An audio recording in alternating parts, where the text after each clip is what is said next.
નમસ્કાર વિદ્યાર્થી મિત્રો, સ્વાગત છે તમારું તમારી પોતાની યુટ્યુબ ચેનલ માય ટીચિંગ ક્લાસમાં। આજે આપણે ભણીશું દિવાળી ગૃહ કાર્ય ધોરણ 4માં વિષય ગણિત ગમ્મત।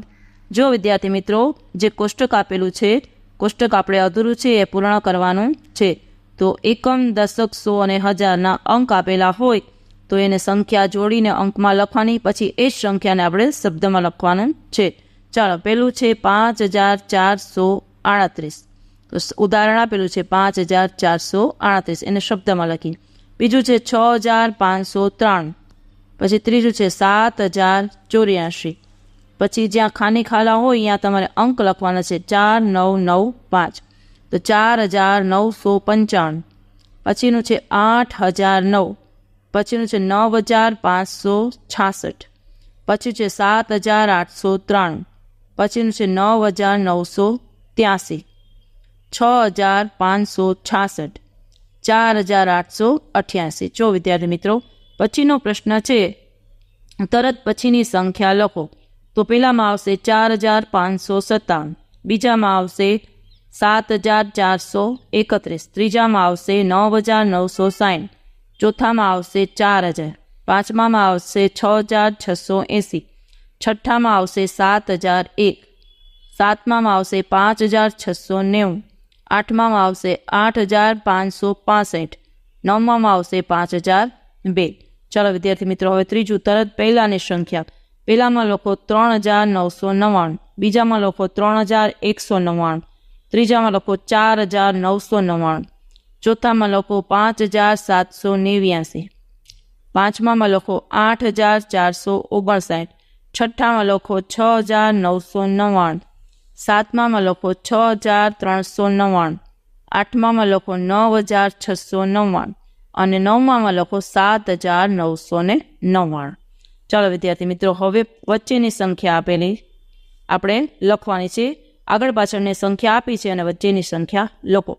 પહેલામાં આવશે 1570, બીજામાં આવશે 4780, ત્રીજામાં આવશે 5460, ચોથામાં આવશે 7705, પાંચમામાં આવશે 6697, છઠ્ઠામાં આવશે 2488, સાતમામાં આવશે 9600, આઠમામાં આવશે 8599, નવમામાં આવશે 6601, દસમામાં આવશે 9300 પૂરા। ચાલો વિદ્યાર્થી મિત્રો, ચિત્રમાંની વસ્તુ આપી છે અને તેની કિંમત આપી છે, એ કિંમત પ્રમાણે આપણે આ દાખલા કરવાના છે। જો વિદ્યાર્થી મિત્રો જોઈ શકો છો તમે, જો ટેબલની કિંમત 2860, શર્ટની કિંમત 875 અને કંપાસની કિંમત 95 રૂપિયા, તો ટોટલ 3830 રૂપિયા। બીજામાં જુઓ, જો બીજું છે 5480 ઘરઘંટીની કિંમત, 2860 ફોનની કિંમત, 175 ટુવાલની કિંમત, તો ટોટલ થશે 8515 કુલ કિંમત। પછી ત્રીજું 6575 કબાટની કિંમત, 555 રૂપિયા ફ્રોકની કિંમત, 745 રૂપિયા પેન્ટની કિંમત, ટોટલ થશે 7875 રૂપિયા।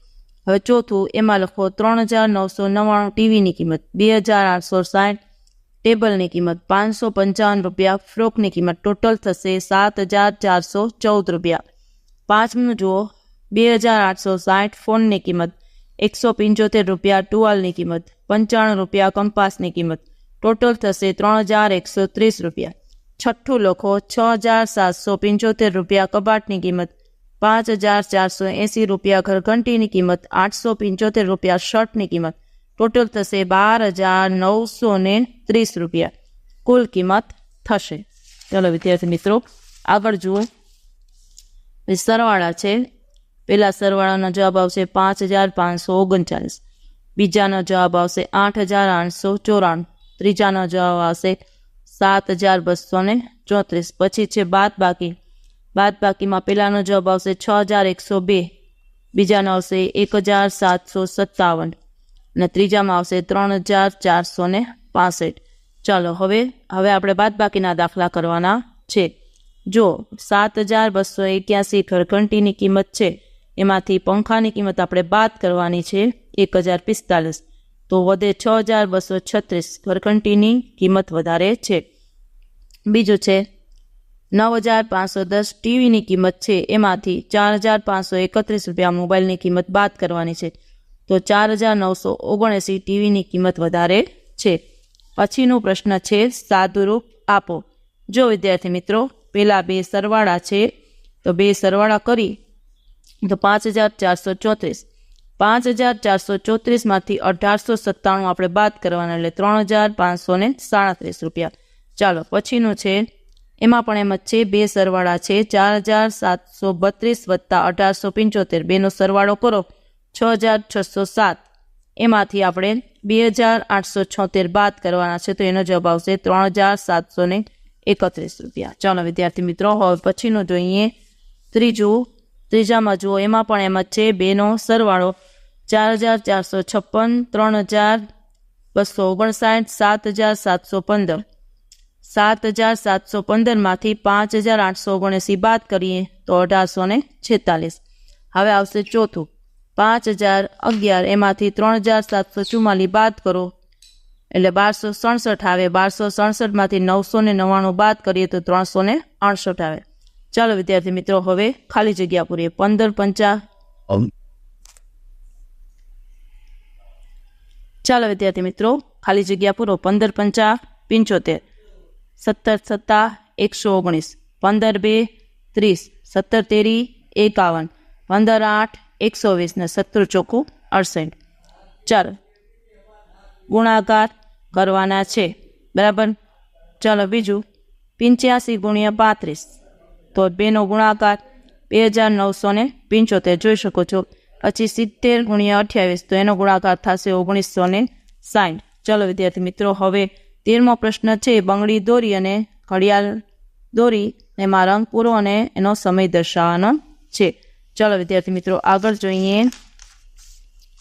પછીનો પ્રશ્ન છે જુઓ, ચોરસ, લંબચોરસ, પંચકોણ, ત્રિકોણ અને ષટકોણ. જો વિદ્યાર્થી મિત્રો ચોરસ બનાવવા કેટલા રેખાખંડ દોર્યા તો કે 4. જો જોઈ શકો છો ચોરસ બનાવવા કેટલા રેખાખંડ દોર્યા તો કે 4.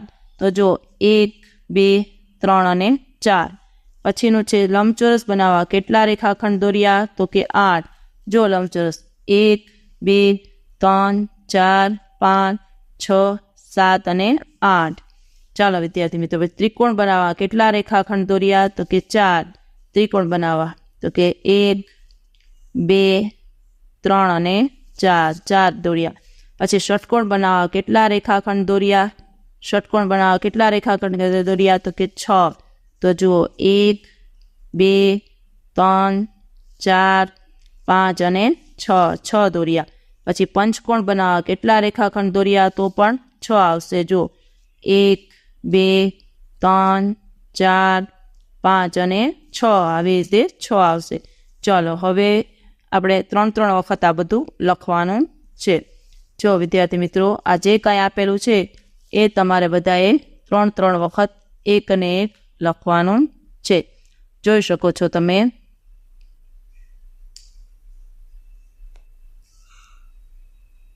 જો વિદ્યાર્થી મિત્રો જોઈ શકો છો. પછીનું જોઈએ 16મો પ્રશ્ન, આપેલી પેટર્ન આગળ વધારો. જો પેટર્ન આગળ વધારવાની છે, આ રીતે તમે પેટર્ન આગળ વધારી શકો છો. જો પેટર્ન આગળ કેવી રીતે વધારે છે જુઓ તમે. B2 C3 D4 અને E5. ચાલો વિદ્યાર્થી મિત્રો પછી છે 17મો પ્રશ્ન, પરિકર તથા ગોળ વસ્તુ લઈ 3 ડિઝાઇન દોરો અને રંગ પૂરો. આમાં તમારે કોઈ પણ ગોળ વસ્તુ 3 દોરી અને એની અંદર ડિઝાઇન દોરી અને તમારે રંગ પૂરવાની છે. અને પછીનો પ્રશ્ન છે, આપેલ ચિત્રોની લંબાઈ માપો અને લખો. તો કે ભગવદ્ ગીતા, બોટલ અને મોબાઈલ, હવે એની લંબાઈ તમે માપીને લખી શકો છો. ચાલો વિદ્યાર્થી મિત્રો આજના વિડીયો લેક્ચરમાં આટલું જ. ફરી મળીશું બીજા વિડીયોમાં. આ સાથે આ વિડીયોને લાઇક કરશો, મારી ચેનલને સબસ્ક્રાઈબ કરશો અને તમારા મિત્રો સાથે શેર પણ કરશો. આવજો.